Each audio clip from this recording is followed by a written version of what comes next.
everybody. Thank you so much for being here in the Office of Entrepreneurship and Career Development. My name is Ruthie. I'm a career advisor in the office, and my colleague Lisa is in the back. She's also a career advisor. I will plug our resources later on during the session, but I want to start by saying thank you for being here. This is a great first step if you have not even thought about how to apply for jobs yet, but I know a lot of you in the room have worked with you on job application materials, what this looks like, so this is a great continuing step to get more information. Okay, so I would like to start by asking our panelists to introduce themselves, and can you also, after you tell us a little bit about yourself, can you tell us when was the last time you were either on a search committee or you were applying for a job? Whichever came first. Sure. Howdy, everybody. As Ruthie said, I'm Ryan Kelly, Associate Dean for Academic Affairs and Student Success, and also an Associate Professor on the advanced faculty here. This is my third year at IU, and I came to IU by the product of a search. So that was the last time that I was in a search. I chaired a search committee my first year here at IU, and that's the last time that I actually formally served on a committee, but all faculty candidates for all faculty jobs that come to IU get interviewed by at least one, usually two deans during their interview time. So I've interviewed a lot of people because we've had a lot of searches the last couple of years since coming here. So yeah, looking forward to chatting with you all tonight. Thanks, Ryan. My name is Jason Bergman. I teach trumpet here. This is my fourth year at IU, so 1 year. I came 1 year before Ryan. I have been on four searches since I've been here, and just found out today I've been on a fifth one. And we were on a committee together. And my last time being in a search was when I got my job here. This might sound like a weird thing because it could be like obvious, but I really wanted, and for my whole career, to be a teacher. I wanted to teach at the university, and so instead of like really pursuing a orchestral career or chamber music career, I did all of that stuff, but I really wanted to teach. So this is my fourth teaching position at a university, and have mentored and taught students. And then there's a whole lot of people that never were my student that I've also helped with these kind of things, and it happens all the time, including like Sunday I spent an hour talking to somebody that's applying for a trumpet job somewhere that they don't go to IU. But I say that because the things that we're going to talk about, I feel like I know really well from applying and being on search committees. So anyway, all of us do have that, experience. But And for the non-trumpet players in the room, he is an amazing teacher and mentor. So great guy. You should get to know him. Well, thank you so much for being here. And the first question relates to stuff you've already said, and that is, what is a search committee? Great question. Can we start? sure, so committees are really important in academia. It's like the joke that everybody's on a billion committees, but it's a group of people, and their purpose is they do the bulk of the work of identifying potential candidates for a position. And so the way, and I don't want to like take extra questions that you're going to have away, but It's okay. there'll be a job that's posted, and at IU, for example, we just posted 2 searches, one for a horn professor and one for a tuba professor, and it goes up online for a month. And then at the end of that month, the search committee gets together and we review all the applications, and then the search committee, anyway, to answer your question, what is a search committee? It's a group of faculty members, usually mostly from the area that is needing to hire someone. So for like example, the brass ones for tuba and horn are mostly brass people, brass faculty, and then usually some kind of other person that's outside of that area and a student. And they review the materials and go through the process before it gets turned over to the deans. Yeah. Have any of the students in here been on the search committee? Have any of you served as student representatives? Lizzie has, okay. Surveying. She is. Oh, you're surveying. We're on a Okay. horn committee. That's Oh, right. for horn faculty, okay, great. Ryan, do you want to add anything to that? The makeup of the search committee or what it does? I think you said it really well. Yeah, depending on the institution, the type of, the variety of faculty on the search committee can vary. A lot of times it is a lot of folks from the same department. Some schools have rules about limiting the number of people from within a certain department. You might have some external folks on the committee. But generally, yeah, it's a smallish, 5 to 6 is generally normal, a group of people that do all the wonderful things that we just talked about. Great. Can you tell us, Jason, you're starting to get into this. Can you tell us the steps that a search committee will take to hire a new faculty member? I'll go through some of them later when we go through the slide deck, but I'd like to hear from you all's experience, like what are the different tasks that you had to do in order to find that candidate you offered a job to? Just a kind of overview. Sure. So there's the university identifies a vacancy and they say we want to hire somebody for this position, and you create a job advertisement is what we call it. So it's a description of the candidate's qualifications and the things that you want them to have, and that gets posted in all kinds of places. There's a period where it sits out there and we receive applications, and then the search committee, their first task is to review those. And then when we do that, it gets pared down to usually what we call like a short list of 5 to 10 on average people that we now would do a Zoom interview that's about 20 minutes long. And in those interviews, we ask the same questions to all the candidates. That's what we have to do here, and it's been the practice at other places I've taught. And then we have a conversation about who we feel would be the people we like to invite to come to campus. And that is usually 3 people, sometimes it's 2. And then sometimes in rare instances, we can get a 4th person. We had a trumpet search last year and we were able to have 4 candidates because one of the finalists was already here. And so it was cost effective and thorough that way. Related to cost, then, it sounds like the cost of bringing the candidate here is covered by the university that's doing the search. Is that right? That is correct. So it's generally customary that when you bring a search candidate to campus, you will cover airfare, ground transportation, hotel, meals, potentially. Usually there is some sort of organized meal or multiple organized meals as part of a search candidate's visit. But yeah, those expenses should be covered by the institution that's inviting you to come in, which is why there is a cap to the number of people that you bring to campus, because you can imagine these things get a little expensive, but also they're very time consuming. It takes a lot of time and energy on the part of the search committee to be present for all the activities of each candidate that comes to campus, not to mention, of course, all the meetings and everything that we just described about getting to that point in the search process. There is one other thing that I think is worth mentioning, is that oftentimes search committees are tasked at the very, very beginning with recruiting a pool of qualified candidates. So actually reaching out by phone or email to people they know in the industry or people they have connections with to spread the word about the search. And get the most important thing is the committee wants to have a very rich pool of candidates with which to work. So having all of that out and well known amongst the community of musicians that you're trying to recruit is an important first step for all of that to happen well. Yeah, that's a really good point to add. I feel like that's a reason for, if one of your faculty members says, hey, I just heard about this job, you should consider it. This might be a reason why you're hearing about it, is because they want to bring in candidates. So it's really worth your time if one of your teachers who knows you're graduating like next year says, hey, you should apply for this job. Take them up on that and make sure you apply. Yeah. So I want to also ask, is this type of job search typical for just tenure-track positions, or would this happen for non-tenure-track positions as well? In my experience, it depends on the institution. I know the institution I came from previously, which was UT Austin, we had a requirement that there would be a search committee constituted for both non-tenure track and tenure track jobs.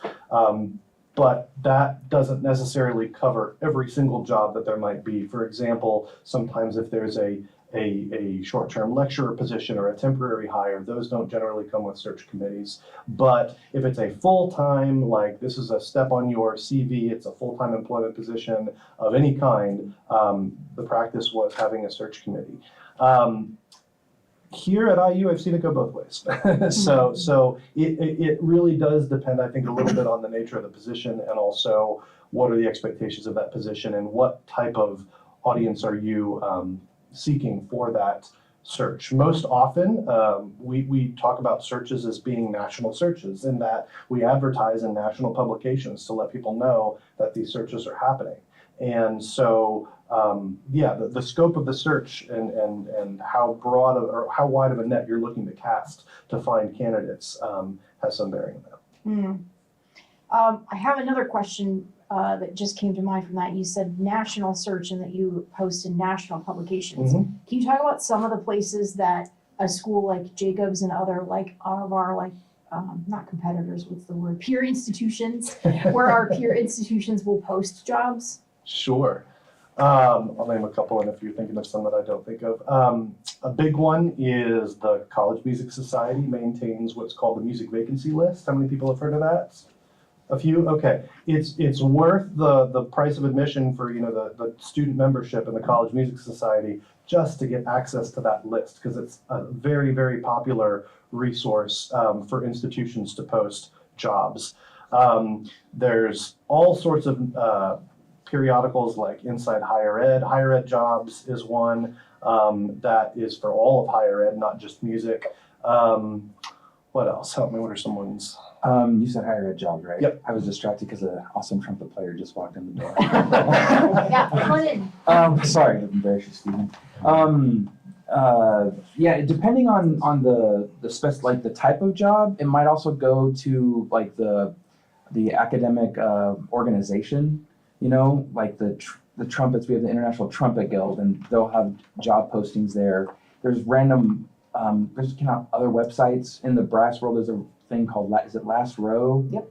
And they have a lot of job applications there too. So sometimes they'll show up in those places. But College Band Directors National Association is one. I think a lot of times professional societies of specific disciplines or fields will have some sort of job posting on their website. I think, if there's one for me that's kind of the gold standard, it really is that music vacancy list for the College Music Society, because I think most major university music programs will advertise with CMS as one of their advertisements. By the way, that's a thing to know. It is required generally that universities go to some effort to publicize their openings. You can't just have a really quiet pocket job opening, particularly if it's a tenure track position. There is a requirement and expectation that they are widely advertised. And that's one of the questions we get asked at IU when we're posting a job. The provost office wants to know, where are you advertising this job? So we are accountable to them for making sure that we are doing a good job of getting the word out. That is really good to know. And I have heard from other faculty about College Music Society. And I've never actually been a member, but this makes me think that I need to get a membership. It's worth it. I'm pretty sure there is a student membership tier that's relatively inexpensive. It's worth doing. Yeah. Awesome. Can you explain to us what tenure track means? yeah, so tenure track means that when you start the job, you enter a track towards getting tenure. And tenure is basically when you achieve that you're permanently hired at the institution, and it's extremely unlikely that you would ever be fired unless you do something really, really awful. And I've learned that you have to do something really awful, and it still is hard to lose that. So and the reason that tenure came about is to preserve what they call academic freedom, so that you can research something that might be controversial or expensive or whatever, and you couldn't be punished because you did that, right? And so I don't think we run up against that too much in like trumpet, but right now you could say that if you research certain historical time periods and you publish about that, and it might not be popular to publish about those things. Anyway, so there's a protection, and that's where it came from. And the way that tenure track works, and this has been everywhere I've ever been, is that you get hired and you have a 6-year period. The first 3 years it's a 3-year probationary period, and you're reviewed after those 3 years. And so you're reviewed in 3 different areas. We call it scholarly work, creative activity, performing, research. All of that is one category. Then you're teaching, what you do and the quality of your teaching, and then another category called service, which is usually service to the institution in committees or at the department, school, and university level, and service to other organizations outside or the community. And so you're reviewed at 3 years, and then there's a 6-year review, which is the tenure and promotion one. And if you pass it, you receive tenure and you're promoted to the rank of an associate professor if you're following the typical path. If you don't achieve tenure and pass it, then you have 1 more year and you're fired. So it's like you get it or you don't. And Up or out. yeah, and then once you're done, there's 1 more promotion from associate professor to full professor. Like you'll see here, it says I'm associate professor of music. Right now I'm in the process of that promotion process to be evaluated for, so hopefully if you see me next fall, I'll be professor. And I'm a professor now. The only difference is just the title. Like that doesn't mean I do anything different. But these types of reviews happen for each of those kind of milestones. So that's basically what it is. But yeah, and then a non-tenure track position is one that it can be for a certain amount of time, 5 years, 3 years, 1 year, and it can also end just like that. You can do less serious offenses and lose your job. I will say that the non-tenure track ranks are kind of the Wild West. They're different at every school. And how much permanence you have in those positions or not, again, is the Wild West. It's different at every school. I was in a job at one point where I had a rolling 3-year contract, which meant that every fall, if I did a good job, I would get renewed for another 3 years. So I always had 2 more years after the current year out in front of me. That was a pretty good deal. It's kind of like tenure light, because even if they wanted to fire me, it would take me 3 years to do that. But then other places will do more of a fixed term contract, like we're going to do the 5-year appointment and then that's it. Or you're eligible for renewal in your 4th year. Again, it's different everywhere, so that is a question that if you advance in a search for a non-tenure track position, you're going to want to know details about the contract you're going to be offered, and that's a question it's a good one to ask as part of the hiring process. I was going to mention something else that left me. It'll come back. That's fine. So for our audience today, who are almost all, some recently graduated students, but mostly current students, what kinds of positions would be most appropriate for them as kind of first positions to apply for? Like, is there a possibility for someone right out of their DM or their master's to write on a tenure track job and get to go significantly into that process? Or is there a better goal to shoot for that first position? My advice is go for it all. I think, yes, it is not unprecedented to get a tenure track job right out of your degree. Now the competition is going to be more fierce, but you went to IU, so no, I'm just kidding. But the competition will be more fierce for tenure track jobs, I think, generally speaking, but don't let that dissuade you. I mean, part of the advice that I give students when I talk to them is that, you will never have the opportunity to turn down a job that you don't apply for. So you never know what the parameters are of a search. You never know what they're specifically looking for. And this is actually the thing I was going to say, which is important. When you look at a job advertisement, it will generally tell you what kind of job that they're looking for. It might say open rank.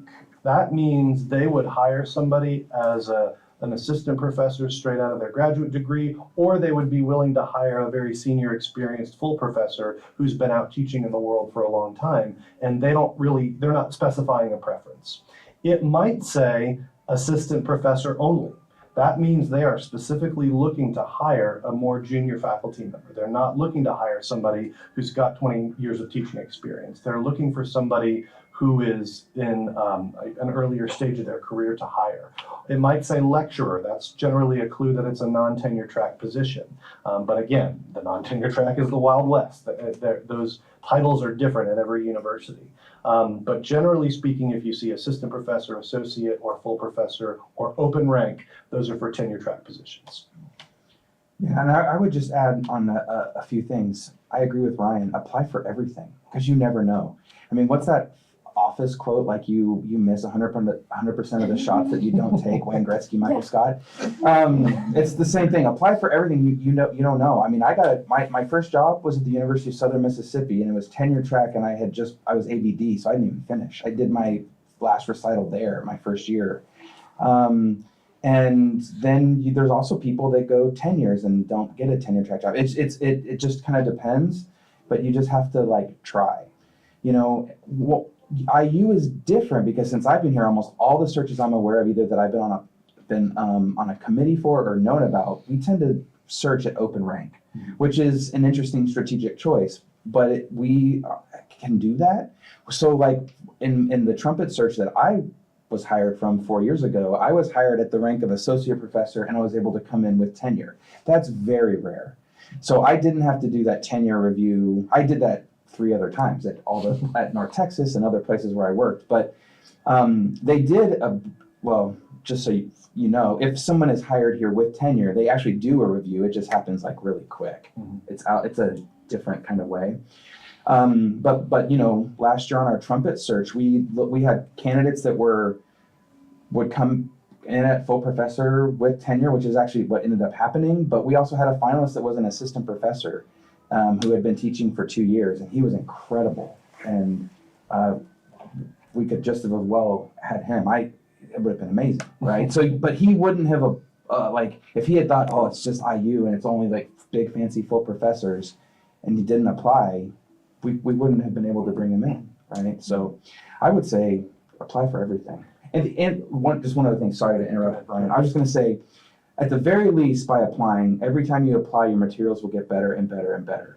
And so there is a process for that. And when people say don't apply unless you're like ready for the job or whatever, like, yeah, but you still have to start somewhere, right? So. Yeah, and one of the best things that can happen to you in a really competitive search is you make it to that Zoom round. Or even better, you get invited to campus. Even if you don't get offered the job, that's practice for the next application you're going to put in. And that's an opportunity to really go through that process and make sure that you feel comfortable with it before maybe that job that you are, you know, a prime target for really emerges. The other thing I'll say is on the subject of tenure versus non-tenure. If it is your goal and your desire, like Jason said, to be a teacher, like you want to teach, you want to work in a university setting, and that's what you really want to do, don't get hung up too much on whether it's tenure track or non-tenure track. My first job, I was lucky enough to get a tenure track job out of my DMA, and that was my first job, tenure track assistant professor. My second job was non-tenure track. I left the tenure track to go to a non-tenure track position because it made sense for the trajectory of my career and what I really wanted to do. I have no regrets. It worked out the way I wanted it to. So don't get too hung up in that label one way or the other, because if it's the right job in the right place, doing the thing that you want to do, go for it. And if you're good at it, they're going to keep you. That's right. The people that tend to leave are the people that either they choose to go somewhere else or they're just really, it's a problem. So go and be great and it's going to work out. And can I just say one other thing about this? Yeah. So I was like I did what I was just telling you. I applied for everything and it was pretty ridiculous. So like when I started, I did my doctorate in Michigan and I was applying for jobs at like places like IU when I was like my first year, my DMA, and it was, my teacher was like, you're crazy. And I'm like, I don't care. I'm like shooting for the moon, right?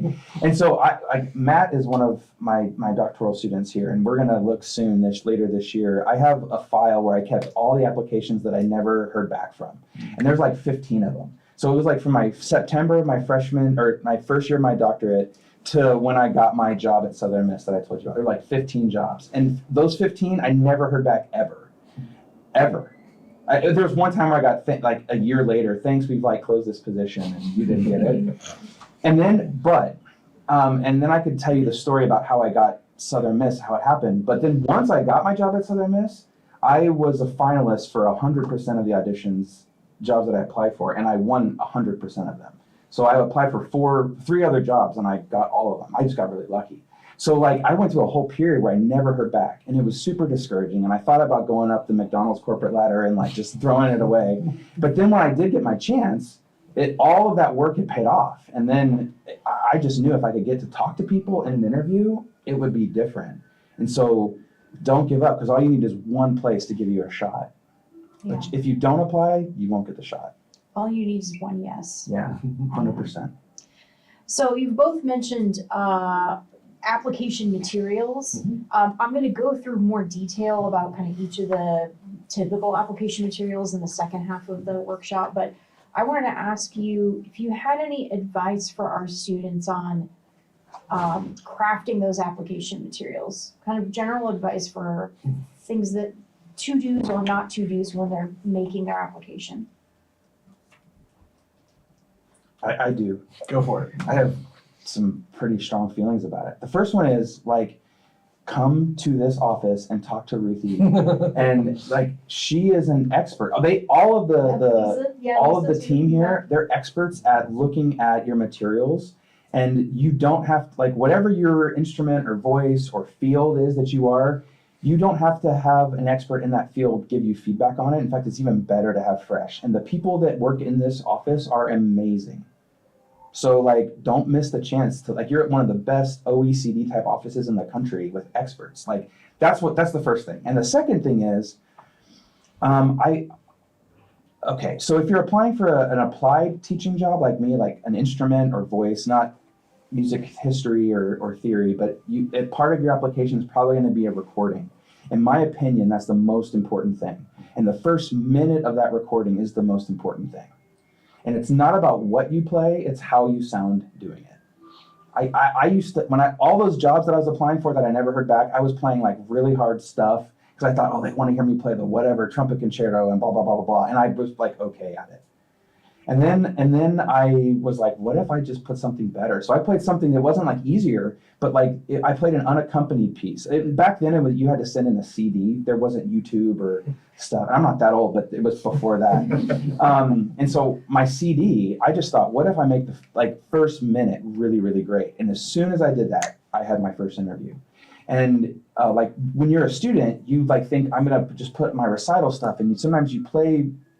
The music you pick for your recital can be, but doesn't have to be the same stuff you submit. You just want to have it be a great thing. Because now, having been on many, many search committees, for somebody that we don't already know of in the field, how you play is going to be the first thing that we can hear.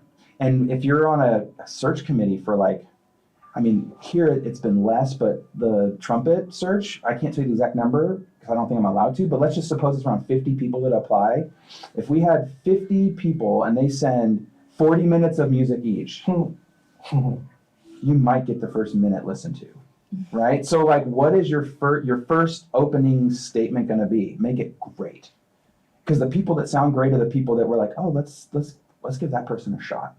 That's the first thing I would say. And the second thing I would tell you is, this is a really hard one. But you have to believe in yourself, and you have to just be yourself. Don't be the person you think that they want, because it's not you. You have to be authentic. So don't feel like that it's shameful to not have experience. It's not shameful to be a student. That's like how you get qualified, right? So like, instead of doing your materials in a way that like tries to make you seem like you're good, just be good just by being you. Does that make sense? It's okay if you have less stuff than someone else. It's okay if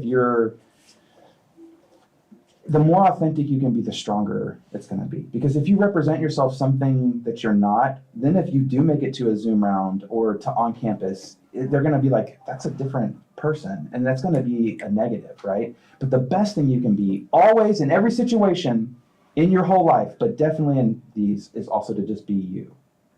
That's what I would say. Does that make sense? I mean that in your lessons, in your recitals, and just your human interactions, just be you. And that's the hardest thing.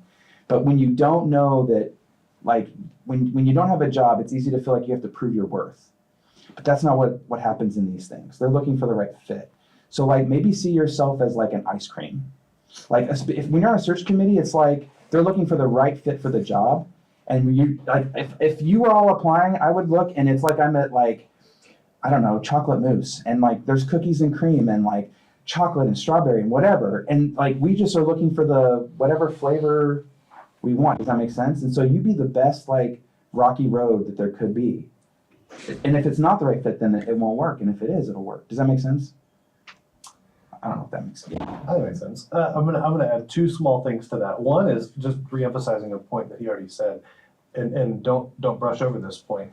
The search committee is, if you are a trumpet, let me use me, if you're a conductor and you're applying for a conducting position, the search committee is not gonna be full of conductors. They're gonna be full of people who are music theorists, musicologists, and trumpet players, and violin players, and they're gonna each bring their own perspective on what you're doing and what they want to see from you in terms of excellence. So bear that in mind, that if you're looking through that really, really critical lens of, I am a really fine clarinet player, and if I'm just ever so slightly flat on that G, they're gonna know, because they're not. They're good musicians and they're great teachers, but I would encourage you to remember that your audience is not just other people that do your thing.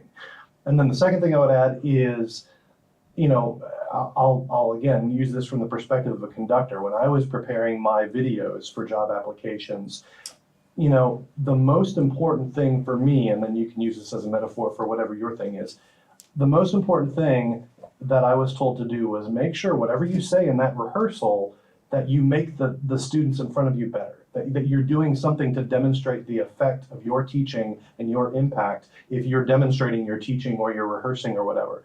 And it doesn't take the most complex, sophisticated, artistic, high-level piece to do that, right? You could take Twinkle, Twinkle, Little Star and make somebody better on it and prove that you're a decent teacher. Maybe don't do Twinkle, Twinkle, Little Star, but if you have something that just demonstrates your ability to be effective, that's more important than trying to be impressive in, look at how fancy I am, right? You want to just demonstrate that you are effective and good at doing the job that you are applying to do. Well, spectacular advice. Jason, I loved your insight on the performance videos. One of the things that I will touch on a little bit later is teaching videos, which your point, Ryan, kind of gets to that. How do you demonstrate being an effective teacher? Can you talk a little bit about teaching videos, and did you have to submit those for applications, and do you have advice for students on how they can craft good teaching videos? Yeah, I didn't have to do that for here. I mean, I had to teach when I came for the interview. But what I would say now is it's not about how long the video is, it's the content and how good it is, Yep. right? And so don't just record a 15-minute lesson with somebody and send that in. Record a 15-minute lesson and find a 2-minute chunk that does what Ryan just said.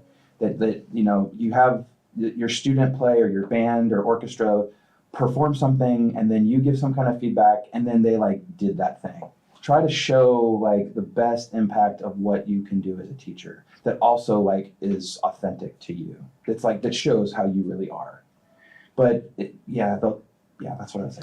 That's the most important part. I would add the secondary part, which is not unimportant, which is make sure on that day you're dressed professionally. You're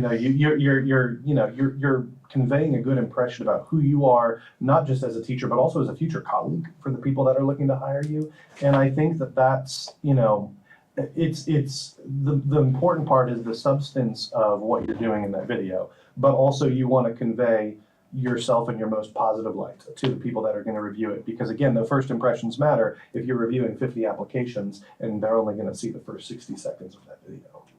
Yeah, and just to kind of add on to that, so I mentioned that Ryan and I had been on a committee. We were on the director of band search that hired Don McKinney, and I remember in that search, part of that process was we got videos of them conducting in concerts and also in rehearsal.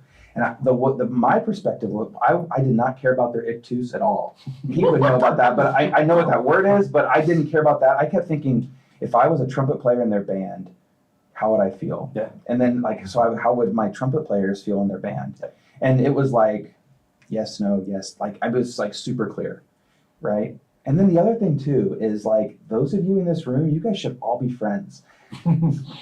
Because this didn't happen because of this, but Don and I did our doctorates together at Michigan, and I played in a chamber ensemble that he conducted when he was getting his doctorate and I was getting mine. And I remember, man, this guy's amazing. And then 15 years later, I'm on a search committee, and then we were like, what about Don McKinney? We all knew Don in different ways, and then he applied, and it was he didn't get the job because I knew Don, but I knew what it was like to be in his band. Mm-hmm. And I had heard his band since then. And so you never know that the ding dong trumpet player that's playing in your chamber group on your recital might actually be on a committee that could hire you someday. And that is called networking. But that is such good advice, and I have heard so many guests in well-advised lunches say that exact same thing. Who you are in school with right now are your future colleagues. It is really important to remember that and behave professionally with them and be kind to them. That was a lesson I wish I had heard when I was a master's student, because I was not always very professional. Also, for those of you who might be AIs, who maybe you teach in some capacity here in the school, I guarantee you at some point in your career, you will have the experience of either being interviewed by one of your students for a job or you interviewing one of your teachers for a job. It has happened to me more than once. It's wild and it's weird because you feel like the universe is a little bit upside down, but this just underscores, be nice. Be nice, be a good human to everybody all the time. Always. Just be nice because it's better to be nice. You don't have to be nice with an agenda, but if you are a person with an agenda, choose to be nice. That is so great. So I want to give time for Q&A. So my last question to you both is, what can students in their grad degrees start doing now to help them prepare for this season of application they're going to go through? On the topic of performance and teaching videos, start collecting an arsenal of them. If you are applying for a position that would be that would require teaching or performing as part of the application process. It's painful in many ways to watch and listen to yourself and try to distill the very best of who you know you are as a musician and a teacher down into a 10-minute application video. But having a lot of material to work with is of course step one to that being effective. And the other thing I would say is that it's never too early to start imagining, okay, what do I want my CV to look like for a teaching job? And again, you've got great resources in this school, people you can talk to that'll help you do that. And start to imagine what it is that is gonna, what kinds of experiences and opportunities are going to help you put together the most compelling package when you go to apply for a teaching position. I will say the experts, of course, are here in this office, but everybody in this building who works here has had to apply for jobs at some point. Come up to my office. I'll sit down with you and look at your materials. I'm happy to do that, and I know he would be too. So make sure that you are getting lots of eyes and input on what it is you're trying to do.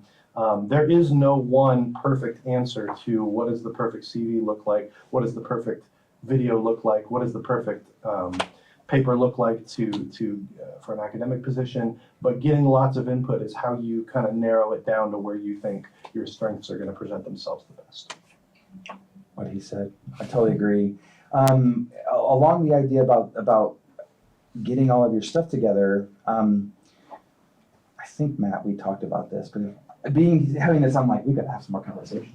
But one of the things that I did that what really helped me, that has helped my students that have gone through this process, is I have them do 2 CVs. I have them start with their actual CV, and then what I call like their aspirational CV. That's like for 3 to 5 years down the road of what they think it should look like when they're applying for a job. And so you're not putting in fake things, but you're adding in the categories of things that you don't have, and that can give you some kind of like trajectory of like the stuff that you should be doing. So if you get your CV together and you're like, I don't have enough teaching experience, or I haven't played enough in a professional orchestra or ensemble, or I haven't ever been to a conference, or I haven't published anything. Like the aspirational CV will have all the categories of the things that you and your teacher and the people in your support group feel like you should have. Put those down on there and let them be empty. And then set a goal. This year I'm going to do 3 things, and then you start filling out those things. And you'd be surprised what you can like accomplish and do on your CV in 2 or 3 years by thinking that way. That's the first thing. And then there was another. What was your question again? What can students start doing now to prepare for their applications? I mean, that's a great, I'm going to steal that, the aspirational CV. Yeah, that's great. When we teach the music career development course, which you should all take, it's 2 credits, you 250, 550. It's only 8 weeks. We're going to offer it asynchronous online starting summer 2026. So it's easier to take. But one of the things we do is a 5-year career action plan, which is basically the aspirational CV. Like, what are the small steps you can start taking each year to get you where you want to be in 5 years. Yeah, and if I could just say another idea I had is, it wasn't a mistake a minute ago when I said to be yourself. And the thing you can do now is figure out who you are. I feel like the thing that in my studio we're talking about the most is trying to let go about being right or wrong, and about being perfect, and about being flashy. And it's about like learning to like understand who you are. So it's okay right now if you don't know who you are as a teacher, but start thinking about it. Think about it a lot. Think about what kind of like culture you want to have in your studio. Think about how you might recruit students. Think about how you want to be as a colleague, and start and it's okay to not know. But if you start thinking about it, you're going to get some ideas, and start practicing that now, right? And you don't have to be an AI to do that. Matt is our trumpet AI, and he's getting lots of experience teaching and doing these things. But we have other doctoral students that are not, right? Like Solomon back there, he's a trumpet doctoral student, and he is doing so much other stuff and getting really great experience. But I think it's because those two guys are like thinking that way. So, but if you start thinking about who you are and what you want to be as a teacher, it becomes way easier when you're doing like a cover letter, or you're in a Zoom interview to talk about those things. You have to talk about that, right? And so don't wait till that point to think, oh, how would I recruit students? So. Well, that was really good advice. I want to open it up now and see what questions our students have for our panelists. What do you want to know? Yeah, go ahead.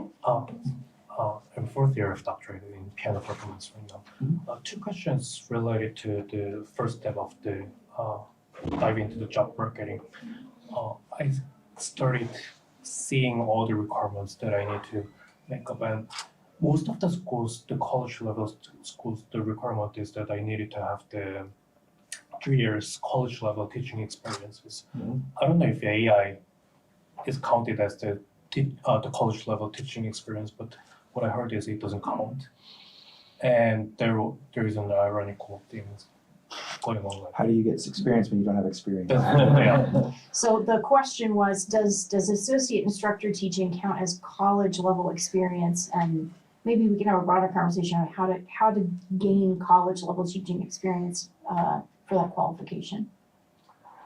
If I were you, I would put together my materials as if that counts. I mean, because again, going back to what we said earlier, I would always lean in favor of applying for jobs that you think might be more of a reach, or you might still not be the most qualified candidate for.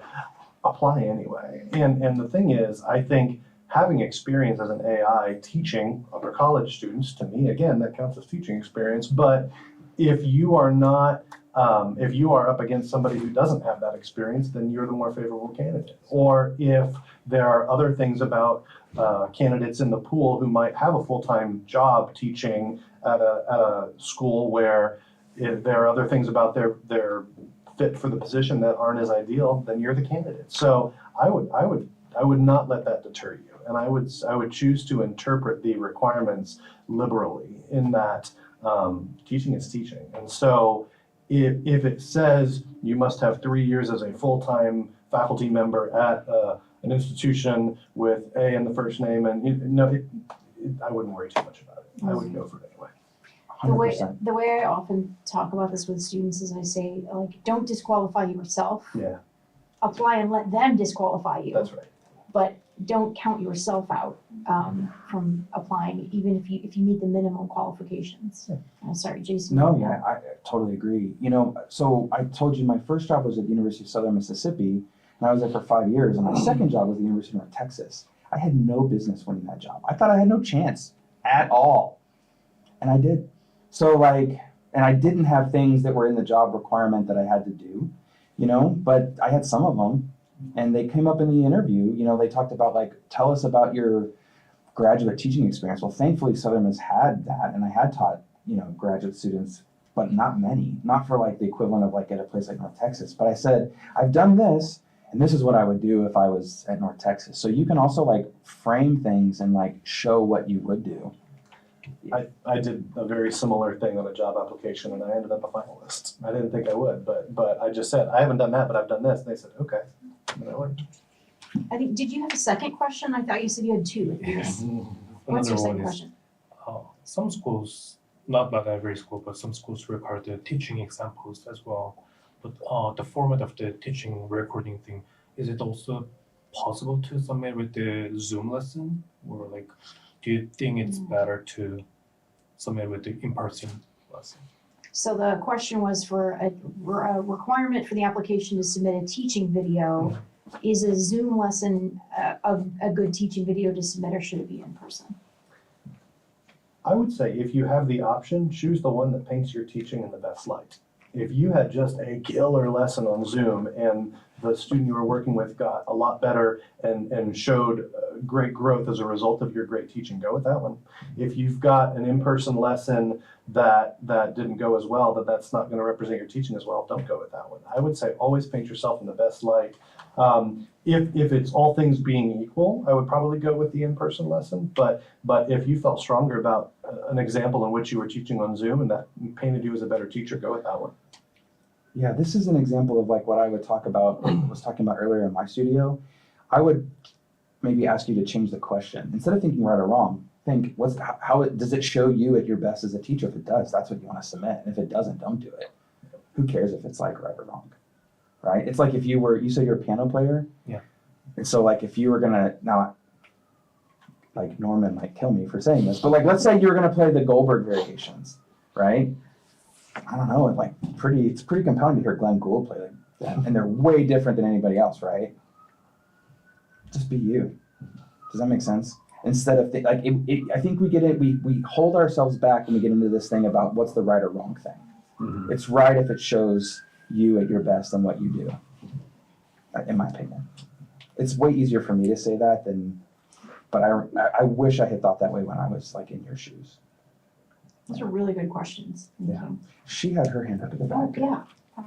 Thank you so much. It's really helpful. And my question is the timing of when we apply really matters? Because like other jobs, I know we need to apply right at the moment when there's advertisement. But like I was just not sure because like for teaching jobs, we have 2 or 3 months until the first review date. Mhm. And yeah. So the question was, does the timing of when you apply for the job matter?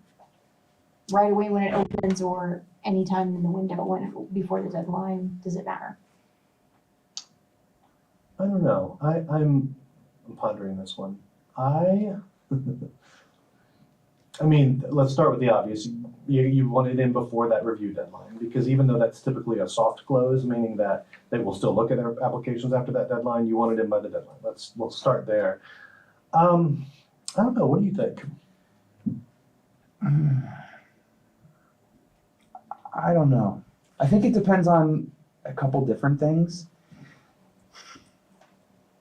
Every institution is a little bit different, and there are technically you're not like at some places you might not as a committee member be able to look at the stuff or like even talk about it until after it's closed. Like I said, right now I'm on this horn search and it's open and I can go in there and I can see the candidates, but I'm choosing like not to look at their stuff. But I have a colleague who's on the tuba search and I know that they're like looking actively right now. And so part of me says the earlier you apply, that lets it like marinate a little bit in their head. Mm-hmm. They might take more time to be able to like look. If the horn search starts to fill up and there's like more materials, I'm gonna start looking ahead of time just to like stay ahead of the game. But there are people that like it's like everything that you guys do, professionals do it too. Meaning like the day, midnight, 11:59 before the deadline, we're gonna get like 25 applications. And the negative with that is, if we're meeting like the next day, I don't have a lot of time to look at the material. Yeah. So it doesn't impress me, like the first person that applies, I could care less when you apply. But I think if you apply a little bit ahead of time, there's a chance that if you have a committee member that like is really invested in doing the work, then it gives them a chance to look at your stuff and possibly think about it. I'm gonna maybe opt to go with a little bit of a safe answer, which is don't be the first and don't be the last. I think if your materials are the first to land in the pile, I worry a little bit about sometimes the comparison fatigue of new candidates are coming in. Ooh, let's see the new people, for those that are constantly checking the portal and looking to see what comes in. And then maybe you might have been forgotten if you were the first or second person in. But there's a good point about being in at the last minute, is you might not get the adequate level of review that some of the other materials might get. Aim for the middle, safe bet. And if I could just share one other thing, and this is me, so like don't take what I'm saying as like what other people do. But I remember what it was like to not hear back for like 15 job applications. So I just have made a personal commitment that if I'm on a search committee, I'm reviewing every single one. And I read every CV and I watch every video. I might not watch all 45 minutes of the recital, but I will look more than a minute. And I'll even give them the benefit of the doubt of like lots of mistakes, right? But that's just my own personal experience. But the benefit of that is when I go to the search committee meeting, sometimes I've done more work than other people and I can advocate for someone. So like when I was at North Texas, I was the next year or the year after, we had a trombone search. And we had somebody apply. North Texas is kind of like here, where it wasn't open rank, but it was like assistant associate, and there were a lot of heavy hitters that applied. And one of the people that applied was like an assistant professor at another university that had only been teaching 1 or 2 times. But I sat with their materials, and it was great. And when it came to the Zoom interview, we were like, we got down to like 6 people we wanted to Zoom. And I was like, this other person, I know like they're new, and we had kind of talked about them, and I'm like, it's just one more Zoom interview, just one more. What if we did it? Because they had this and this and this in their materials, and this was in their recording. I think we should give them a shot. And the committee was like, okay, it's just one more. That person won the job. And I think that it's not because of me, but I remember like fighting for that. And it was only because I was like, I had watched their materials and I couldn't stop listening to the recording. So I don't know. You might get somebody like me that does it. There are people that don't read them and don't care, but I do because I knew what it was like to not have people read it. So I don't know. Thank you. Wherever I am, be in a committee, then I'm Yeah. Tyler? I've got 2 questions. One for open rank or assistant professor roles. How much does any service work get weighed into that you may already have going into it? And then I'll ask the second question. like as a candidate, the work you've done. Yeah. For example, SRC type stuff, search committees, various things. So the question was, how much does institutional service in your job application for a faculty position, how much weight is that given? I think it's a part of it. I think it's a part of it, and to be fair, this is a subjective question. Like everybody's going to give you maybe a slightly different answer here. Right. I think for me, one of the things that I'm trying to assess when looking at a candidate is a well-roundedness, and are they an excellent teacher? If it's a performance position, are they an excellent player or singer? Are they out there doing the kind of things that I think are appropriate to the stature of the position they're applying to? If it's for an academic position, where have they been published? What kind of scholarship have they produced? And then as service, for me, a service, evaluating a candidate's service is a measure of what can I expect from this person as a colleague? What are they going to bring to the institution as a whole, not just the individual students they're going to work with? So it's a part of the calculus, but I would say it's isolated unto itself. It's not as big of a variable for me. It's part of the overall assessment of how I think this person's going to fit in to the fabric of the school and what I think they're going to bring to the table. Yeah, I would just, I'm with Ryan. As someone that's on a lot of committees and does a lot of work, it's really, if somebody was applying and they mentioned that, hey, I've done all this and I'm interested in that, I'd be like, it'd be nice to have somebody like that here to help. So that's just as somebody that's like in the job, but it's also not the main thing. Like if we go to Longhorn and get a steak, there's like the steak and the potatoes, but it's really nice to have like the roll too. The bread is like really great, and that's like the bread, right? I can get through the steak and the potatoes without the bread, but it's kind of nice to have the bread too. But it's not the whole thing, because I filled up on the bread or the chips and salsa, I think we have time for, do you have a second question? Yeah, I'll try and make it quick. So also, I'll use Chancellor Reingold as an example here. His PhD is in sociology. His first faculty gig was at SPIA, which does not have a sociology program. applying for positions where maybe your degree's official title doesn't match with the role. Say maybe a performance major with a doctoral minor in ed, applying for a music ed position. Do it. Try. I mean, how can you not spin yourself, but can you like show what you would do for that job? Man, you never know. I don't know. 9 times out of 10, and maybe it doesn't work, but all you need is somebody to give you a shot. Yeah, I mean, I would say a degree is just one line item on the CV. You know, what else have you, in this example, if you're applying for a teaching position, what else have you done that makes you a really qualified fit for some of the other qualifications? This is not a tangent. This is important to this question, but it's a piece of advice we didn't talk about. Read the job description, and when you craft your materials, address what you read in the job description, because sometimes it might give you clues to they're looking for somebody that is a particular fit for whatever that position is. They're looking for that Rocky Road ice cream, so make sure you're addressing why you're a good fit for Rocky Road and why you're not a good fit for chocolate if your degree is in chocolate. So that's I think something you can use, the cover letter and the way you position your materials in the CV to articulate why you are a great fit for that, even if it doesn't seem obvious on the surface. Yeah, some examples of that for trumpet, you might see they want classical trumpet and jazz. So you would want to address that. Or like for music ed positions, it's not just like you're going to be a band director, choir director, like it could be a string specialist. So like as a brass player, I'm probably not going to be a competitive candidate for a string position, you know? Or if it's music theory, like they might talk about post 1950 expertise and or Bach or something. Yeah. I know that seems obvious, but We'll look at some examples though of some jobs that are currently open, and we'll talk about how to read them a little bit later. But that is excellent advice that we are going to talk about. Awesome. But please join me in thanking Ryan Kelly and Jason Bergman for joining us.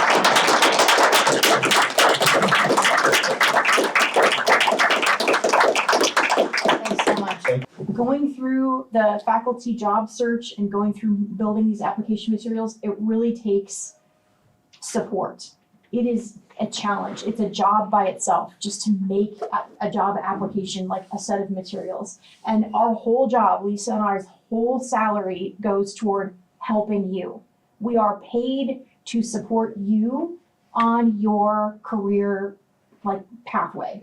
That's all we get paid to do, and when we're here because we love that job. So please take advantage of the resources in this office so that we can help you be the most competitive applicant that you can be when you are applying for faculty jobs. Today we're going to cover just a couple of aspects of the faculty job search. We're not going to cover the interview process, the campus visit process, but I do want to cover just that initial finding the job and then reading the job application, reading the job description, and preparing your materials. So here's a little look at the job search timeline typically for a music faculty job. So in the fall is when jobs are usually announced. A lot of those deadlines will be in December, but I'm actually seeing a lot of deadlines for right around now too. So one of the jobs I'm going to show you as an example, the deadline is tomorrow. In winter, you might get requests for additional materials.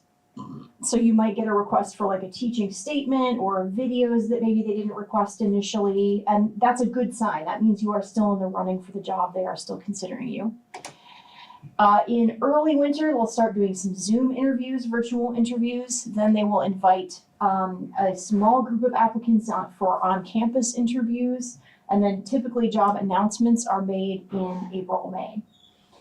Keep in mind, all of this is very flexible. It depends on the institution. And sometimes committees result in a failed search, meaning they interviewed a bunch of people, they invited people on campus and decided none of those people fit. Sometimes in those cases, then they have to emergency open a 1-year visiting professor position. And sometimes those positions get posted in the summer. So the application season for when applications pop up, it really can be any time. But usually when a school knows they need to hire a new full-time faculty member, they'll post and start that search the fall before they know they need somebody new for the next academic year. Today, we're really going to focus in on this phase, the reading the job posting phase and the building your application materials. I do encourage you, though, if any of you get asked to do an interview, please schedule an appointment with Lisa or I to do a mock interview. We have a ton of resources. We have sample interview questions.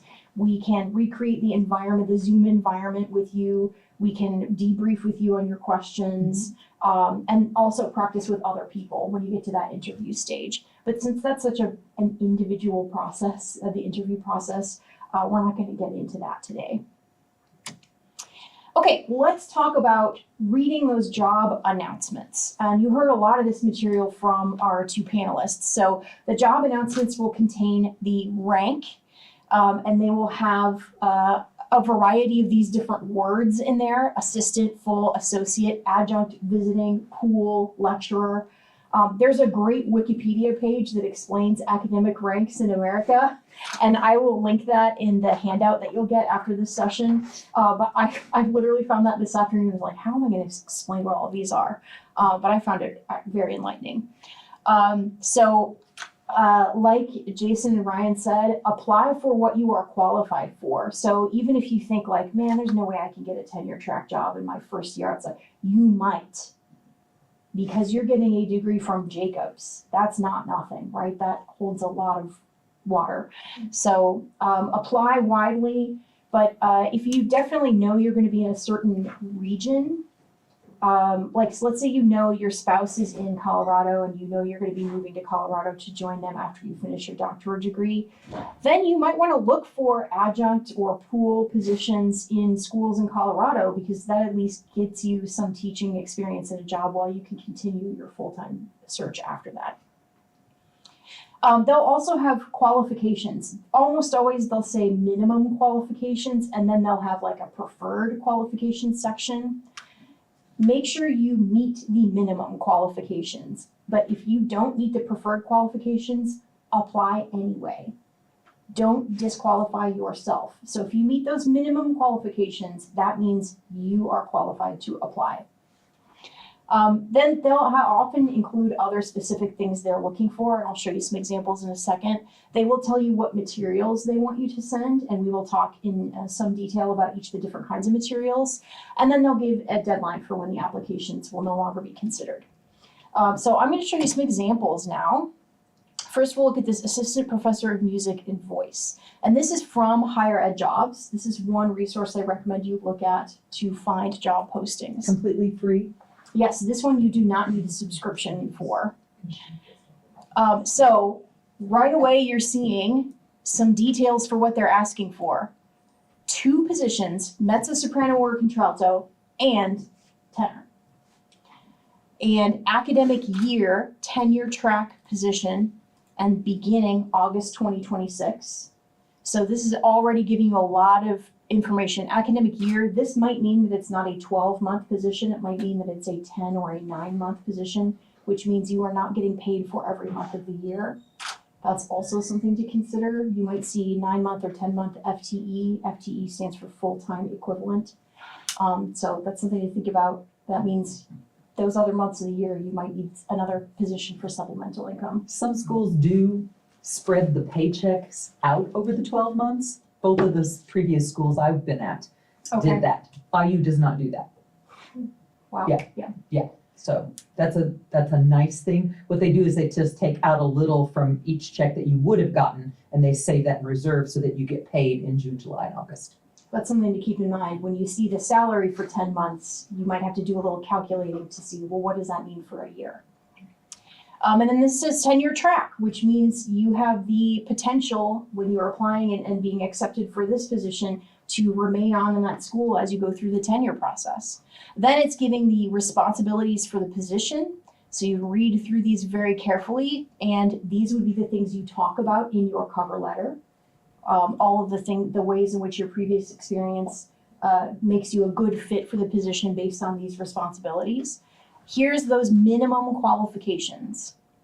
mezzo-soprano or contralto, and tenor voices preferred. So that's kind of weird. This says minimum and this says preferred. I see that a lot in Yeah. job postings. DMA preferred or MM with significant performing experience. So again, if you don't have a doctorate, you're gonna stop at master's. You may still qualify for this position. Teaching experience at the graduate and or professional level. So that, again, they're making space here for a variety of different kinds of applicants with this and or. Performance career or research portfolio, expertise across diverse musical styles and performance traditions. So this tells me they don't want someone that just does opera. They want someone that can teach maybe contemporary music, jazz, musical theater, a variety of styles. Another thing I'll say is this is through a third party, right? Hire Jobs is a third party. The position is actually through University of Memphis. So my pro tip for you all is if you're looking at a job posting in a third party site, go to the actual university job posting to make sure that it's still open and that the details are correct. So here's the actual University of Memphis website. And you can see this lists minimum position qualifications. And again, this is where they say like preferred, which is a little annoying. And this is where you can see some of the benefits. Here's special instructions. Here's where they tell you what they want for materials, cover letter, curriculum vitae, and a document with links for the following. So you'd make a Word doc and then you'd put in that Word doc hyperlinks that go to these videos. So performances and then teaching videos. Don't use this as gospel when you're looking at job applications. Make sure you go to the source and go to the university page. Let me show you another example. I'm gonna actually skip the woodwinds one. I wanna show you this instructor of music French horn because this is through New England Conservatory. So NEC Bridge, oh God. I logged in through, why is this opening Edge? Okay, here we go. So I wanna show you a job through NEC Bridge. So as Jacob students, you have access to NEC Bridge. On our website, we list the username and password that you can use so you can access this without getting, without having a subscription. So I'll sign in. Did I already open the page? Nope. Okay, so I'm gonna have to go find it.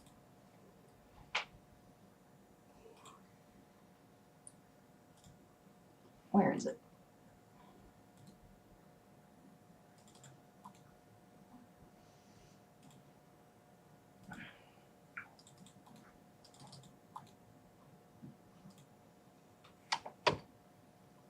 Aha, it worked. Okay. So here's NEC Bridge. This is a position posted for instructor of music / French horn at Arkansas Tech University. Very minimal description here. 9-month, full-time 9-month position. Instructor rank faculty are not eligible to earn tenure, so this is not a tenure track position. Start date was August 2026. A little bit about the benefit package. Here's the requirements: master's degree, proven success in brass horn performance and instruction, excellent communication, interpersonal organizational skills, preferred qualifications. So do you have a minor in one of these areas? Experience teaching. Really not a lot here, and there's no link to Arkansas Tech here. So what I recommend then is to do some targeted Googling. You can see I already did this earlier today. So Arkansas Tech University French horn faculty, that's how I found it. So I'm gonna go down here, faculty. Now you might have to dig even further. When I did this earlier, I had to go to the about page, and then I had to go to the where is it? Human resources page, and then I had to go to the, I've learned how to dig for these things, but here you go, faculty or staff opportunities. And then I found it. So it takes a little bit of work, but you gotta go to the source. So here, the deadline's tomorrow. The salary is listed here. It was not listed on NEC Bridge. This has a little blurb about the school. This is really useful information, and you can speak to some of the attributes of the school in your cover letter. Connect yourself to the institution by learning a little bit about its student makeup. We'll talk a little bit more about that later. And then duties and responsibilities. knowledge, skills, abilities, minimum requirements, preferred qualifications, work location, environment, and physical demands. Some of these things are mandated by the university. Indiana University does this too. You have to put clauses in about like how many pounds is the employee going to have to lift. Like, are you going to be sitting all day? Things like that. What to submit. Letter of application, that's a cover letter. Curriculum vitae, unofficial copies of transcripts, contact information for 3 to 5 references, links to video samples demonstrating the candidate's ability to meet the minimum preferred. So this doesn't even tell you exactly what kind of videos. It does. Solo live performance, a French horn live performance, brass ensemble, and if possible, an excerpt of an academic music class. So they would like teaching, rehearsal of an ensemble, and performance videos. So that's how to read a job application. You can see they're usually quite detailed, and it's very easy to miss some elements in this job application. And the committee, when they're reading material, they know what they're looking for. So if you miss one of these elements, that is a reason for them to put you in the no pile. So I want to pause for a moment and see what questions we have at this point. Yeah, Darwin? Yeah, I don't know whether you guys talked about this, but I finished my coursework, but I'm not ABD yet. I'm in the process of taking all the qualifying exams. But you know how they're asking whether you have a DMA or ABD considered. Of course, I'm probably gonna be ABD within a couple of months, and I'm planning to graduate in spring 26. Can I still apply? If I apply, where should I kind of indicate that kind of thing? Yeah, that's a great question. So the question was about, can you apply if you're not yet ABD, but they're indicating they need someone ABD or has graduated? Think about the time the job is gonna start. So go by the start date. It sounds like you have a pretty clear timeline for when you'll hit ABD and when you're gonna graduate. Make that really clear in the cover letter. And I think that's all you need to do. We can talk about how to format that in the CV, but you can also make sure you put that anticipated graduation date and just be really clear in the cover letter about here's my timeline for completing my degree. If you'll have the qualification done by the time the job starts, you are qualified to apply. Yeah, that's a great question. Any other questions about reading the job description or? Yeah. I have a salary question. Okay, yes. They were very specific with the salary on that French horn Yeah. application. I don't know if I usually see that. I mean, is that something that's usually posted? Like It's that? usually not that specific. Usually there is a range. Okay, because I was just a bit shocked to see that number. I would be willing to bet money that comes from a table that the college university uses. They have a specific table. Assistants get this, associates get Yeah. this, and then there are different steps usually. Yeah. OU has that too, where like I'm at career master something, and there's like a range of salaries that people in my like band are allowed to receive. And so they might have just taken the lowest number of that band and put in there. Sometimes you'll see a low and a really high one. That's usually for like the open pool. It's like the assistant would get the low end, there'd be something in the middle for the associate, and the upper end would be for the most experienced professor level candidates. Yeah. But keep in mind, we're not going to talk about interviews and job offer negotiation today, but remember that everything is negotiable. Once you are offered the job, that salary is negotiable and all of the other benefits are negotiable. So even if that might not be the salary you want, but you meet the qualifications, I would still apply because you might be able to negotiate something better for you. I'm not sure if you said you weren't going to talk about this, but could you talk a little bit about how to negotiate a better salary? Like, because I feel like in a lot of interview processes, they ask them how much do you want to get paid, and that's kind of a trick question.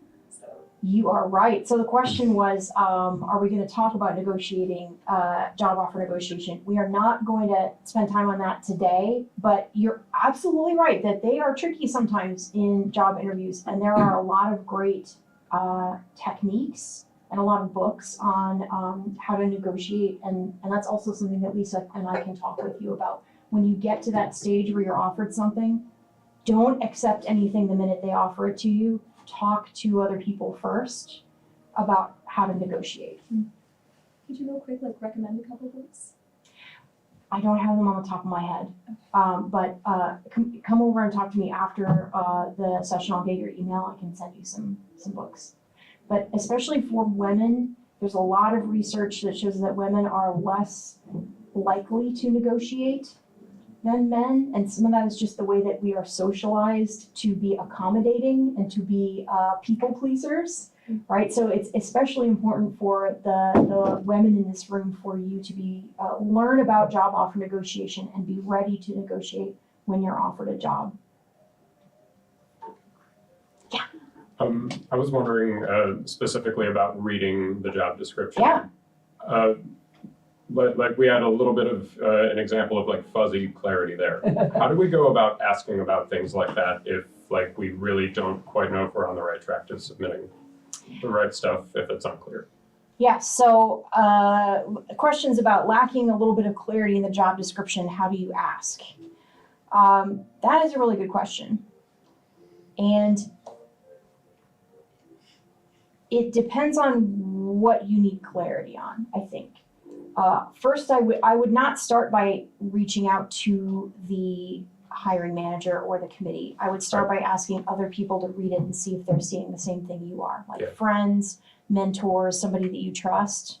And if they are also saying like, yeah, this doesn't make any sense, then typically somewhere in the job application, there will be like a contact so-and-so with any questions. Send them an email. And make sure that you're sending a professional sounding email. And we have strategies on how to send those cold emails too that we can support you on. But yeah, what you want to be careful of is something that I have fallen into so many times is like, I'm thinking like, well, this is not listed here at all. I just didn't read it carefully enough. And then I look like an ass later because I ask about it and they're like, it's right there. So you can save yourself a little bit of that embarrassment by asking someone you trust to confirm that they're seeing the same thing first. Yeah. Yeah. That's what I would do. I guess just that's a really taking that next step if you needed to. Yeah, I think then if there really is something that's unclear, I don't think there's any problem in asking, especially if they provide an email address for you to use to ask questions. Because probably other applicants have the same question, and this may help them, the hiring committee, realize like, oh, we didn't make this clear. Thank you. Okay, let's continue on. Now we'll talk about what to submit.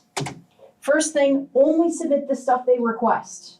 So if they do not request teaching videos, don't submit teaching videos. If they do not request a teaching statement, do not submit a teaching statement. Only submit what they request. Trust them to know what materials they need to find candidates. Proofread everything carefully and don't trust just your eyes. Have friends, have mentors, have faculty, have one of us help you proofread your documents before you submit them.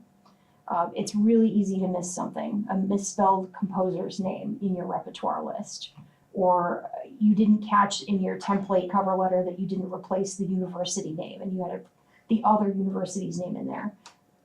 Make sure you have someone that you trust help you with proofreading. Correct, puts a completely different word. Autocorrect, yes. So it doesn't show up as a misspelling. Yep, yeah. Here's what's typically requested of applicants. So typically they're gonna ask for a cover letter, a curriculum vitae, some kind of video usually. This could be a performance video, it could be teaching videos, it could be a combination of both as we saw in that French horn instructor position. And then they may ask for an additional statement. If you're going for a more research-oriented job in music education or music theory, composition, or musicology, they may ask for a research statement. They may ask for a diversity statement. That's fallen a little bit out of fashion with the rise of this current administration. A lot of schools have become a little hesitant to ask for diversity statements, but that is still something that we've seen out there. So you may need to provide that supplementary material. And then they may also ask at the beginning stage for recommenders, references. They're not going to ask you to provide a recommendation letter. They will ask you for references. Sometimes they don't ask for this right away at the beginning though. So if they don't ask for it with the initial application materials, wait until they request that material of you. So we're gonna go through each of these now in a little bit more detail. So we'll start with the cover letter. So two things I wanna drive home about the cover letter: make it as specific as you can. So connect yourself to the institution, and you can do this by researching the school that you're applying to. What are their other faculty doing? What do they have upcoming in their concert season? What is their student population like? Do they have a focus on serving first generation students? Do they have a focus on serving the surrounding community? Do they have a focus on music, business, and technology at the school? And then try to connect yourself to some of those elements of the institution. This demonstrates that you are genuinely interested in the school. It demonstrates that you've researched the school, and it helps the school better imagine how you'll fit into their environment. And then make sure you are speaking to the job description. So if they list a qualification or something that the candidate's going to do, make sure you reference that in some way in the cover letter. And then, this is hard to do at the first point, but be as concise as possible. Cover letters are a pain to write. They are not fun to write, right? And that's kind of universal. Like, cover letters are just not a fun document to write. So please use your resources. Use Lisa and I to help you with writing these cover letters. We can help you edit down to keep the length a little bit shorter. Try to make sure, if it's for a faculty position, it should not be longer than 2 pages. There are some faculty at Jacobs that do not even want an academic cover letter longer than 1 page. Like, a faculty member straight up told me, like, if it's more than 2 pages, I'm not reading it. He's very opinionated, and I think he is a minority, but keep it as concise as you can. If additional statements are requested, so if they ask you for a cover letter and a teaching statement, try not to repeat what you're going to say in the teaching statement in the cover letter. You can make references, like, as I will expand on in the teaching statement, and then briefly say things about your teaching experience. How many of you have written a cover letter for a job before? Okay, how many of you enjoyed writing it? Yeah, they suck, right? They're kind of an artifact of a paper-based society, I feel like. And that leads me to another point. There may be other job opportunities in your life that don't require a cover letter, but will require you to email someone and attach your resume. You can use the cover letter as a model for that. Start with a greeting, use their professional title, connect yourself to the institution, make sure that it looks very professional, tells them all the information they need to know, end with a call to action. So all of the points that are in a cover letter, you can put those in a cold email as well. And then that'll make a really professional looking email for a potential employer in another capacity. Okay, let's talk now about the curriculum vitae, or the CV. So it means courses of one's life in Latin. It's meant to be a comprehensive document. So it can be as long as it needs to be. It can be 12 pages long sometimes. The key with a cover letter or a curriculum vitae is that it is consistent in its formatting and that it's easy to read. And we have a lot of strategies up our sleeves to help you with that. So things like, how are you using bullet points? How are you using bold or italic font? How are you aligning things on the page? That sort of thing. So making sure, again, proofreading, having a friend, a colleague, one of us proofread to check for consistency in your formatting is really important. Here's typically what you're going to include in a CV. And this will be based on your experience and also a little bit of tailoring to the job. So you'll start with your header. That's where you'll have your name, your contact info. We do typically recommend having a professional descriptor. So if you are a pianist and you're applying for a professor of piano position, put your name, comma, pianist. And you could put pianist and educator, or collaborative pianist, or something like that. So give yourself that professional title that you want to have. Then education usually is first in a CV. That's a little bit different from an audition resume, where education might be at the very bottom. education is standard to be at the very top of the CV. And then you'll list all your different kinds of experience. If you're applying for a faculty teaching position, list your teaching experience first after your education. And you might want to break out into separate categories, college teaching and then other teaching.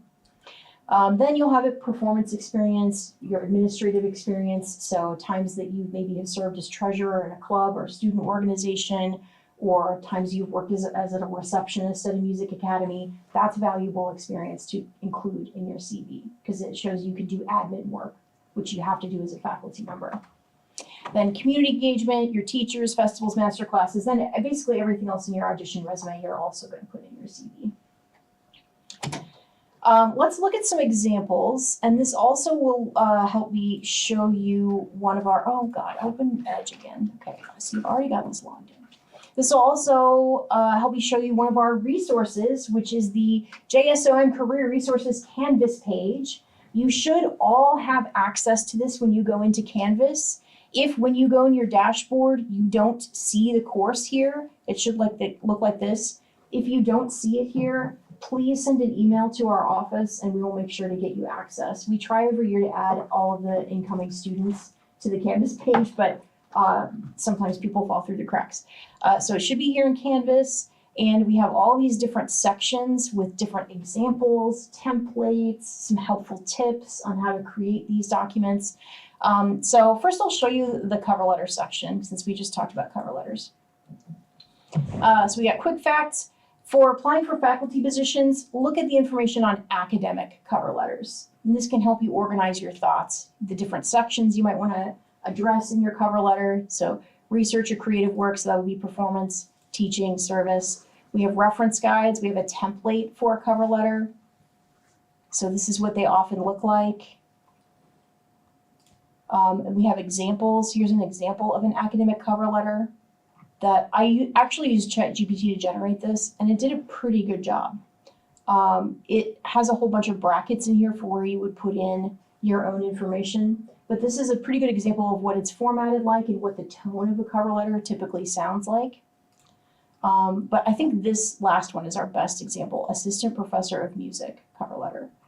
So this has annotations where I made a bunch of notes that might be helpful to you as you're reading it, but this is a good example of what a faculty cover letter for a music position could look like.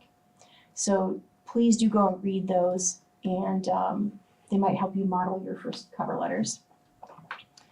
Okay, let's look at CVs quickly. So we have a CV template. If you've never made a curriculum vitae before, this is a good place to start. So this template will help show you some ways you can start formatting your CV. Again, I've got a whole bunch of annotations here to give you some advice on how to craft it. So this might be really useful to you. If you already have a resume that you really like, you can also use that to start your CV. Just make a copy of that and start adding to it.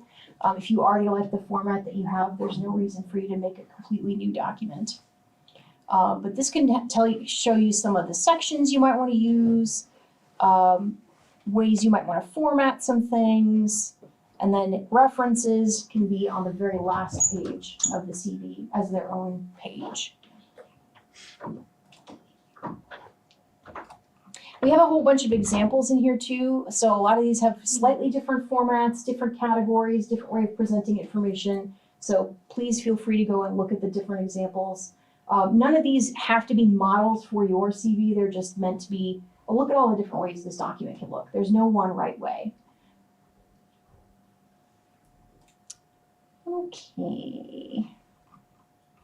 Could I ask one question? Yes, please. So for the cover letter, when I was checking, I think like we needed to write about our dissertation, and I'm a composition major, and for composers we write an orchestra piece or something like that. Then like how much do we need to explain in the? That is a great question. If they're asking, so the question was about a specific requirement to talk about the dissertation. I mean, if they ask for you to talk about it, then give them as much detail as you have space for. Did they give information what they wanted to hear on it? It was not written on the like job posting, but I was just like checking the books about writing conferences. Oh, yeah. And like, yeah, resources, and then I found out like we need to probably write about dissertation.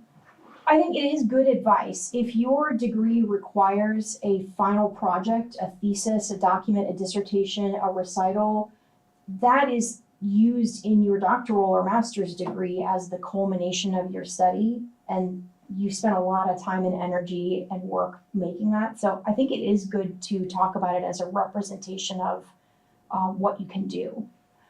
So I think it is a good idea to talk about it. Yeah. Yeah, okay, let's talk now about teaching statements. So teaching statements are usually about 2 pages. Sometimes you may be given a length that they want this to be. They might say no more than so many words or no more than 2. Keep in mind, like Ryan and Jason were saying earlier, like they might be reading 50 applications. So don't give them like a 10-page essay. Try to be as concise as you can. This is not a motivational or philosophical essay. You are not talking about the joy of teaching or why music education is so important. You can assume that the people reading it already know that. This is a practical document where you explain what kind of teacher you are. What do you teach? Why do you teach it that way? Give concrete examples as much as you can. So share anecdotes, tell stories about your students and what are their successes. Try to give evidence of your effectiveness as a teacher. So if you were a private lesson teacher to a high school student who got the highest score in her solo ensemble contest, that's a story of a time that you were successful with a student. Or if you were an AI for a music theory class and a student was struggling with a concept and you found a way to explain it to them so that they could understand, that's a story of your effectiveness as a teacher. Talk about lesson plans that you've created. If they allow you to submit supplemental materials, if you've ever designed a syllabus or designed a course, that's good to submit to.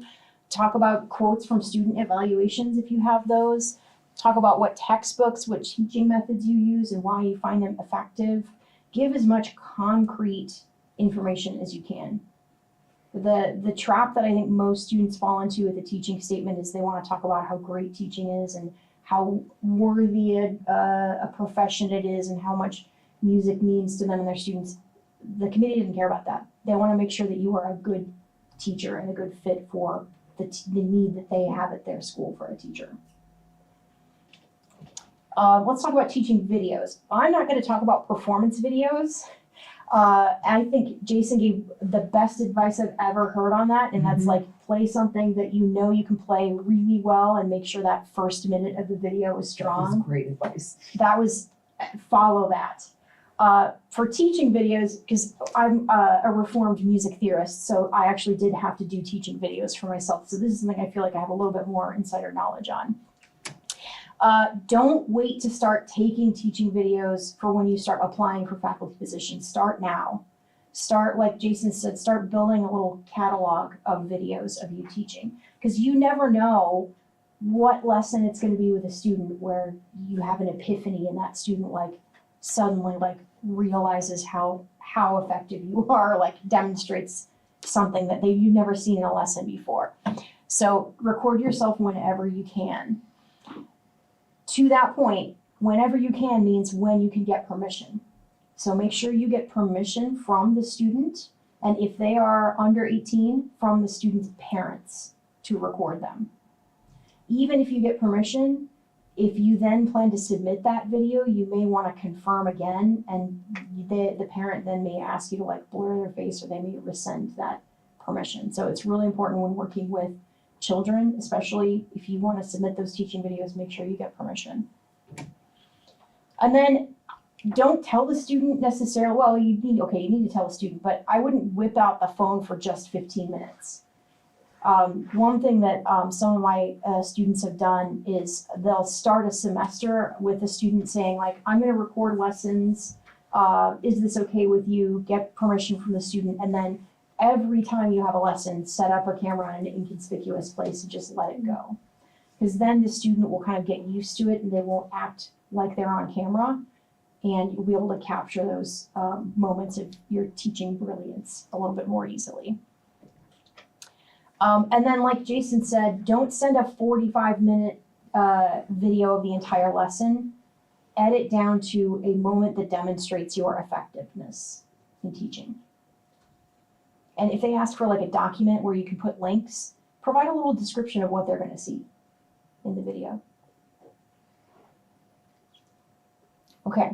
Before we go on to that, what questions do we have at this point? Any questions about teaching videos or the teaching statement, anything like that we've covered? Is the teaching statement usually single-spaced? That's a good question. I would say double space it. Oh, really? All the ones that I've You ever think read single-spaced? have been single-spaced. I think a little bit of daylight can help. Yeah, maybe like 1.15. Yeah, maybe not Okay. fully double Yeah, spaced. yeah. Yeah, you know, you're right. You want to, if they say 2 pages, then Yeah. you do want to maximize the 2 pages, so you may want to go single spaced. All the ones I've seen on Yeah. committees have been I think single-spaced. you're right. And examples I've looked up recently. Yeah, they Yeah. should, because you want to fit as much as you can on those 2 pages. If they have a word limit, then it doesn't matter if it's single spaced or double spaced, go by the word limit. Thank you. Yeah, other questions? I do make a recording for my teaching, but then I just kind of struggle where to storage them. Do you have any suggestions? Oh, where to store them? Yeah, That is I a just, challenge. Yeah, because OneDrive, they just decided to limit the storage of it. I mean, if you can afford the monthly service fee for like iCloud or some online service, or an external hard drive.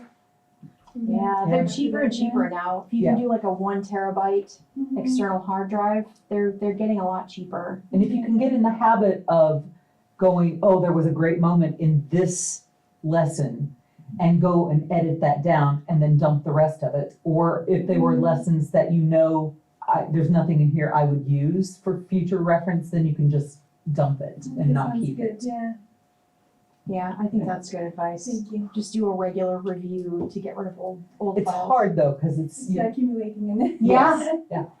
Yeah, that's real. Yeah. I saw another one. Yeah. It's similar question. Does the margin really matters for cover letter, CV? That's a good question.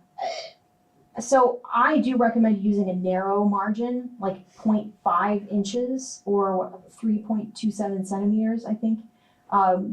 Don't go too narrow, because if they do print it out on actual paper, you want to make sure that the text stays on the page.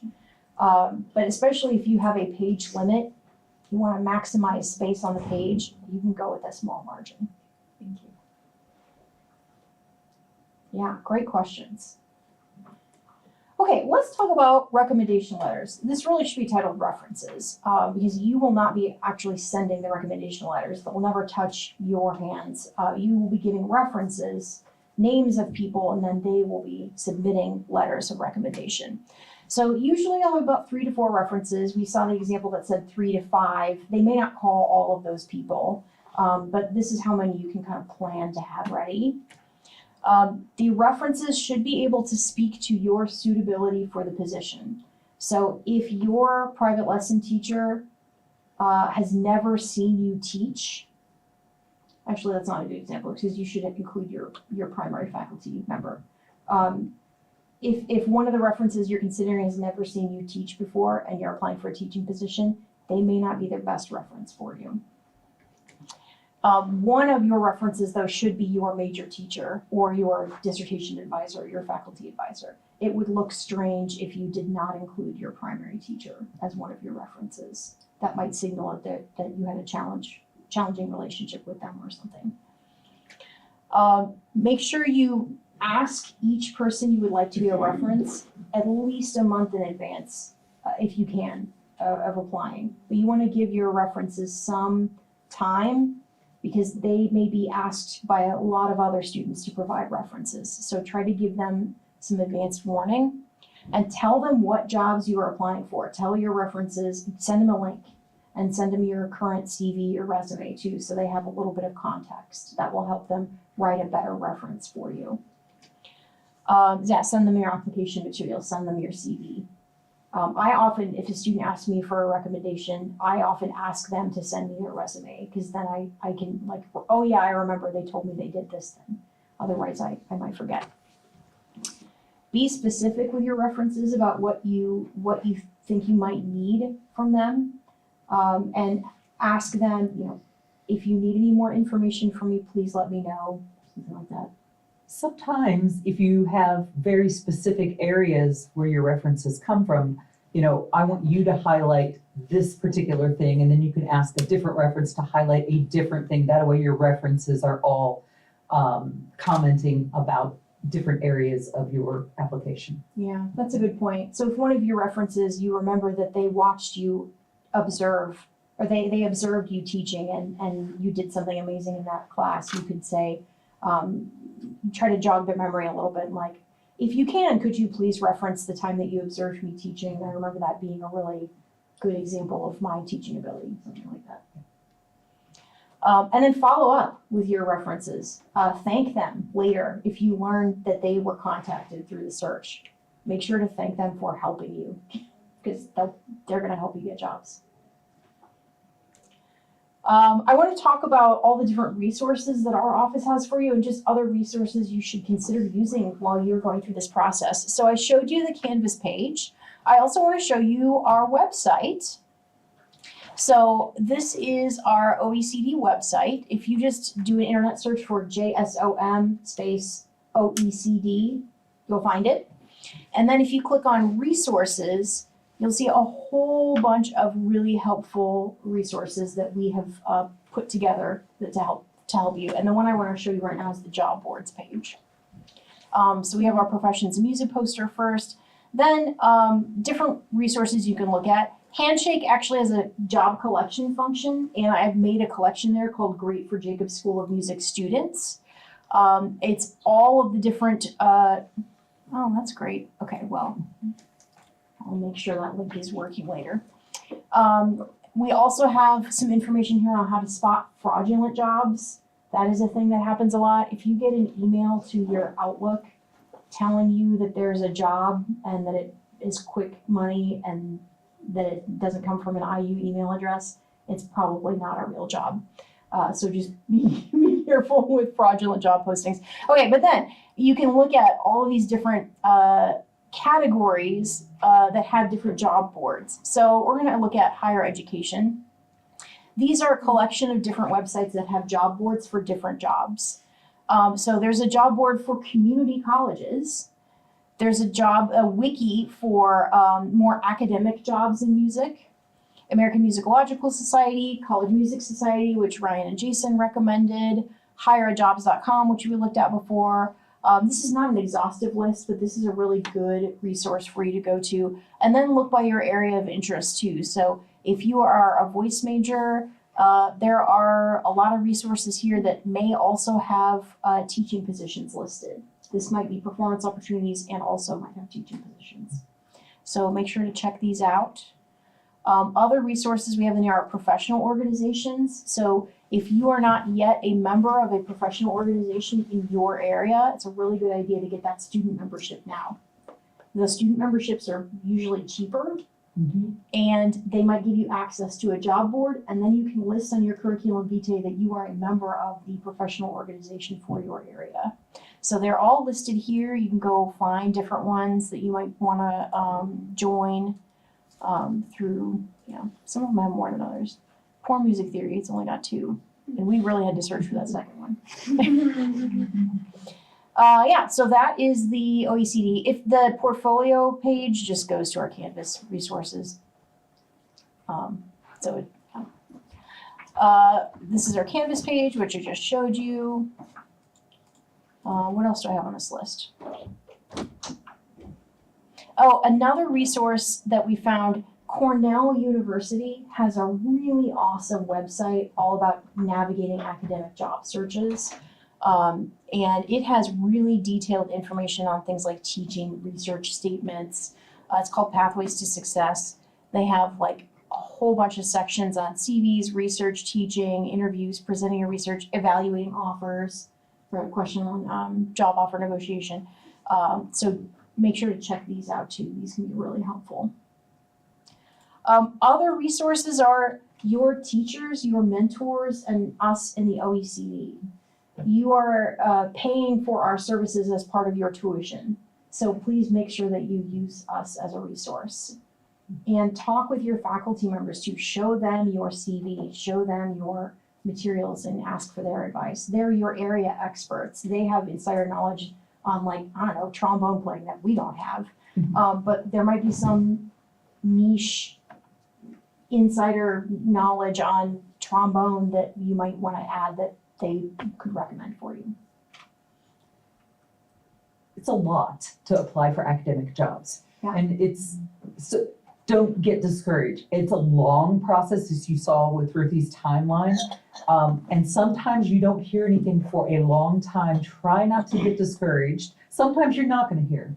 And you have no way of knowing why, because you're not going to get feedback as to why they did or did not like your materials. Try not to take it personally, but know that sometimes it's not the committee's fault, it's not your fault. There are things that happen outside of their control, like the meetings that some schools require the committees have with HR. Sometimes it takes a long time for HR to get back to the committee, and nobody can look at any of the materials until that meeting happens. Well, if all the materials were due October 30th and HR doesn't get back until December 15th, well, it seems like it's taking a long time. It's just part of the red tape process, and that can be really frustrating when you've applied for jobs. So try not to let it get you down. Yeah, and that's another reason to reach out for support. Is it's a long journey and it takes a lot of work, and you don't have to do it alone.